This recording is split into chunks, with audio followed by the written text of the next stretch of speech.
Welcome back. My name is Ray Morris. I'm founder and CEO of Dads for Special Kids, a small nonprofit organization in Phoenix metropolitan area serving families that have a child with special health care needs. Our main focus is to encourage the dads to stay in the marriage to keep the family intact. You're watching Step 2 of Emergency Disaster Preparedness for individuals and families that live with functional needs. We're just going to go ahead and get started on Step 2. Hopefully you've watched Introduction, Step 1 and 1.5 and are up to speed.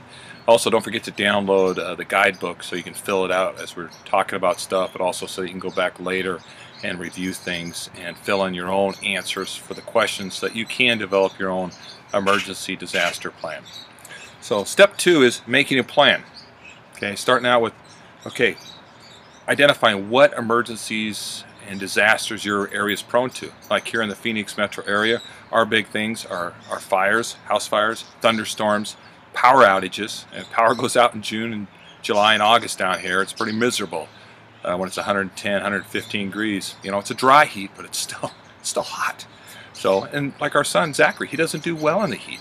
He's more prone to seizure activity in the heat. So that's something we have to take in consideration, and we'll talk about that a little bit later also. And also wildland fires. And a wildland, fire comes through. Is your home susceptible to it? It may not be susceptible right to the fire itself, but what about smoke blowing through the area? How is that going to impact you, your family members, individual with a functional need, and their quality of life? Those are things that you need to talk about and look at. So as you look on page 13 of your guidebook, it talks about, for our area, I wrote out those four things, but we also look at how do you learn about it? How do you learn about a fire? How do you learn about a power outage in your area? And for us, power goes out, lights are out, okay? That's telling us, actually it's not the lights, it's when the air conditioner that goes out, then we know we got a problem. And what are we going to do? Where are we going to go? What needs to be done and who needs to be contacted regarding those things, okay? Also, what items do we need?